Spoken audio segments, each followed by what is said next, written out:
Howdy, this is Tom for Waterwise Botanicals. You know, for decades, the landscape industry and landscaping has had a need for low-growing, beautiful, colorful plants.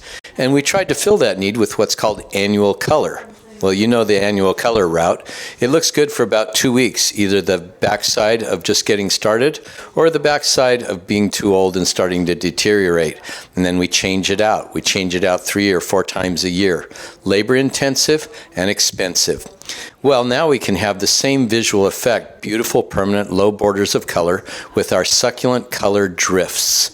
We have several varieties that you can put in for permanent foliage color in blues and oranges and yellows that stay very easy to maintain and manage for years of service to garland those low areas in front of curbs, corners, sign monuments, and other areas where you generally need annual color to dress things up and make it pretty for folks who see it.